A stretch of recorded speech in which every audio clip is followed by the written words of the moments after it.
Wasting a Sunday down at the George and Pilgrims in Glastonbury town, I met an old man, said his name was Fisher. His voice had a stirring sound. As we walked together from one side of that blessed town to the other, he talked of Joseph of Arimathea, who he said was his forefather.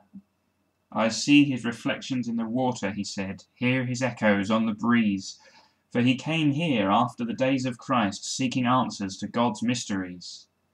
When I see the hollow stone tower that crowns the top of the Tor, I see Arviragus, ancient king, mighty soldier, but nothing more. Once this Tor was an isle surrounded by marshes, called Avalon, and the people fled here, for the Romans were coming, and peaceful days were gone. The people demanded the Lady of the Lake, wise woman and tribal guide, to appoint a warrior king to keep them safe and fight by their side. Arviragus, battle chief, was chosen, and though he was strong in the field, he was hollow, just like the old stone tower, and soon his black heart was revealed. For a holy man named Joseph had come from the land of the Jews in the east, and when Romans surrounded Arviragus' men, Joseph brought victory and peace. He buried a treasure, a chalice, down a well shaft at the base of the Tor, and two springs, one red and one white, flowed where none had flowed before. The men were surrounded by Romans with no food or water, afraid for their lives. Walking in Chalicewell Gardens, I hear the flowing water that helped them survive. And across the road, the white spring, just as holy a place, but darker inside. Like Arviragus. When the Romans left, he turned on Joseph in his pride. He gave Joseph 12 hides of land to build a shrine and teach his new religion, knowing the Romans would take it away, destroy the old man in his visions. But as I walk the muddy path where Gog and Magog, two ancient oaks, stand today, I hear the Lady of the Lake take away Arviragus' hope.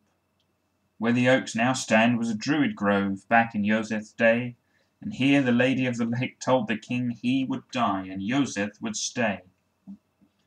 When the Romans came to take Joseph's land, it was Arviragus who was killed. Joseph's little chapel survived, and the people came down from the hill to hear him teach of one who is faithful when earthly leaders fail. And even when he seemed defeated, it wasn't the end of the tale. The people listened as Joseph spoke of dying and rising again, of the one who became a sacrifice for our darkness when he was slain. The old man telling Joseph's tale said, "Ashes to ashes, dust to dust. Kings and holy men come and go, but all Joseph asked for was trust. This town, my Glastonbury, was blessed by Joseph bringing the chalice. The presence of his new God turned his little chapel into a palace." Glastonbury Abbey ruins, with the hawthorn tree by the old stone wall, King Arthur's grave between two pillars, and the abbot's kitchen standing tall, is where tourists go to get Joseph of Arimathea's story into their heads. But miles away, at Bride's Mound, the tale touched my heart instead.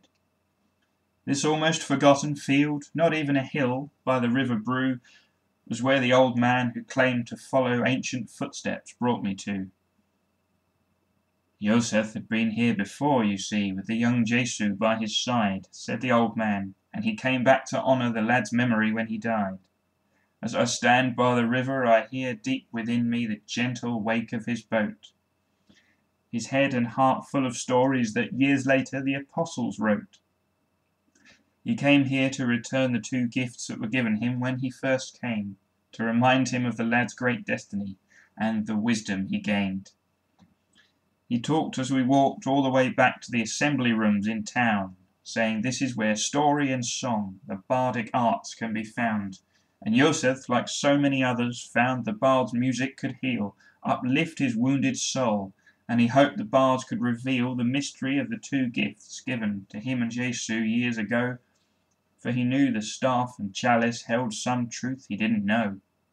He kept the druid staff for himself, since he came from a line of priests, but Jesu served from the cup before he died, at the Passover feast. Since the miracle of the red and white springs, the cup was forever hidden, and folks spoke of it as the cauldron of legend, source of rebirth and wisdom. We walked out of town again, up to Wearyall Hill and the wounded tree, protected by its little fence, covered in ribbons for all to see. Every ribbon is a token of prayer that's been said to one god or another, said my companion, and it was here that Joseph took a lover. It's mostly left out of the story that's passed down through generations. Joseph got proud, you see, and took it on himself to unite his two nations. For in Israel he played his own special part in Jesu's story, and here, as he stuck his staff in the ground, it grew, a sign of God's glory. There grew this tree, now torn down. Like Joseph, it has friends and enemies both. And from here Joseph listened to his longings and made a wild oath. He saw the lady of the lake of Avalon dance sky-clad in the firelight, fell in love and in lust with a priestess praising her goddess in a pagan rite. And even though half his heart stayed faithful to the message he taught, he only saw a handful of people accept the new faith he brought.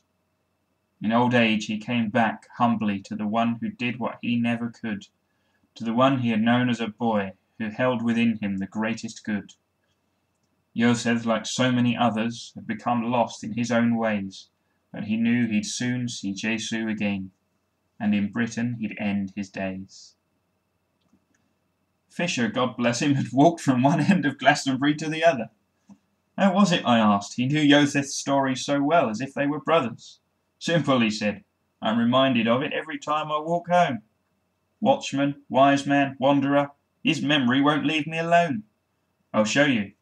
He turned up a side turning I never knew was there, and we walked up Jacob's ladder, a steep, narrow set of stairs. Like you, he said, he never saw the turns in his life till they were upon him. And like these stairs, steeply rising, the legend grew till the truth was forgotten. At the top of the stairs was Windmill Hill, a grassy patch of ground. On a clear day you can see Glastonbury's sights below and all around. Stand up here, he said. Turn round in a circle and take in the sights. Remember what the storytellers did to Joseph after he died. The legend of the chalice grew till it swallowed all the legends around it, till they believed it gave power of rebirth and wisdom to any who found it. He smiled. You're like me now, he said. You won't forget what I've told you. You'll see reflections, hear echoes of Joseph. They'll grab you and hold you. You'll laugh at the way the church in town has swallowed the old traditions, forgetting that the old ways helped them up to their high position. And then you'll walk through Glastonbury Experience Shopping Arcade, on either side prime examples of what this mix of myths has made. The Goddess Temple, trying to blend who knows how many old religions. And the library, books on every myth from Robin Hood to the Egyptians. Poor old Joseph, when he died, that's what they did to the chalice. Preserved its memory more than his, tried to build it a temple or a palace. From that quest came beliefs and brotherhoods, Templars, Cathars, and who knows what. And the one thing Joseph actually taught was the one thing they forgot. The chosen one of the Jews, the one who served from the chalice, the one whose humble presence was greater than any temple or palace, the one who came to rescue us, to call us to himself. He sat down. Getting too old for this, he said. Bad for my health.